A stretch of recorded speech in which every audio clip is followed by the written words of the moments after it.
2002 வருஷங்களில் நம்ம கோல்டோட average rate பார்த்தோன்னா ஒரு 400 ரூபாயிலிருந்து 500 ரூபாய் பெர் கிராம் இருந்துச்சு.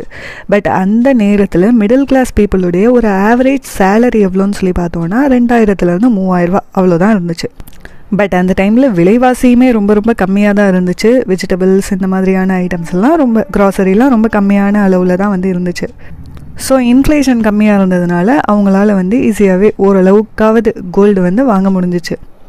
அதே போல் தான் 2003லேருந்து 2006 வரைக்கும் எடுத்துக்கிட்டோன்னா கோல்டோட ஆவரேஜ் ரேட்டு 550 ரூபாயிலேருந்து 1000 ரூபாய் பெர் கிராம். 1000 ரூபாய் கூட கிடையாது, 1000 ரூபாய்க்கு கீழே ஒரு கிராம் இருந்துச்சு. அப்போ மிடில் கிளாஸ் பீப்புளோட ஆவரேஜ் சேலரி எவ்வளோன்னு சொல்லி பார்த்தோன்னா ஒரு 4000லேருந்து 6000 ரூபாய் பெர் மந்த் இருந்துச்சு. ஸோ அந்த 900 சில்லறையிலேருந்து சடனாக 2007 ரேட் 1000 ரூபாய்க்கு மேலே இன்க்ரீஸ் ஆச்சு. இப்போ எப்படி 9000 சில்லறையிலேருந்து 10,000 ரூபாய்க்கு மேலே இன்க்ரீஸ் ஆச்சோ அதே போல் தான் 2007 டக்குன்னு 3 டிஜிட்லேருந்து 4 டிஜிட்டாக கோல்டோட ரேட் இன்க்ரீஸ் ஆச்சு. அப்பையும் ஒரு சில மக்கள் நம்மளை மாதிரி தான் நினச்சிருப்பாங்க, கோல்டு ரேட் என்ன இப்படி இன்க்ரீஸ் ஆகிக்கிட்டே போகுதே, நம்ம கோல்டில் கண்டிப்பாக வாங்கி தான் ஆகணுமா, இன்வெஸ்ட் பண்ணி தான் ஆகணுமா அப்படிங்கிற மாதிரி யோசிச்சிருக்கலாம். ஆனால் அப்போல்லாம் கோல்டை ஒரு இன்வெஸ்ட்மெண்ட் மெட்டலாலாம் பார்க்கல, ஜஸ்ட் ஒரு அலங்கார பொருளாக தான் பார்த்தாங்க. இருந்தாலும் அதில் ஒரு சில மக்கள் இன்வெஸ்ட் பண்ண தான் செஞ்சாங்க.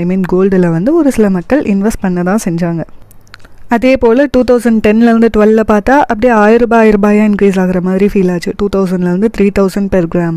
அப்போது மிடில் கிளாஸ் பீப்புளோட ஆவரேஜ் சேலரி 15,000 பெர் மந்த் இருந்துச்சு.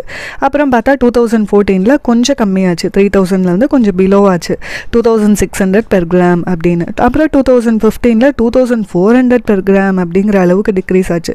அப்புறம் சடனாக 2016லேருந்து 17 வரைக்கும் பார்த்தோன்னா 2700 ருபீஸ்லேருந்து 2900 ருபீஸ் பெர் கிராம் அப்படின்னு திரும்பவும் இன்க்ரீஸ் ஆச்சு. பட் 3000க்கு வரலை, 2900 வரைக்கும் தான் வந்துச்சு.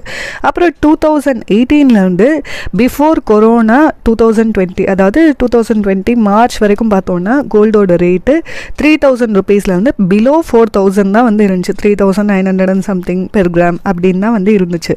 அப்புறம் சடனாக கொரோனா டைமில் 2020ல் 5000க்கு மேலே இன்க்ரீஸ் ஆச்சு. அதாவது 1000 ரூபாய்க்கு மேலே டக்குன்னு இன்க்ரீஸ் ஆனதுமே எல்லா மக்களுக்குமே அந்த கோல்டு மேலே இன்வெஸ்ட் பண்ணுறதுங்கிறது ஒரு சின்ன ஃபியரை தான் க்ரியேட் பண்ணுச்சு.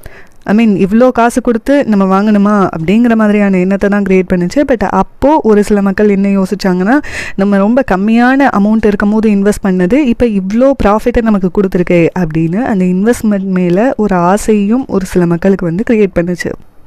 அப்புறம்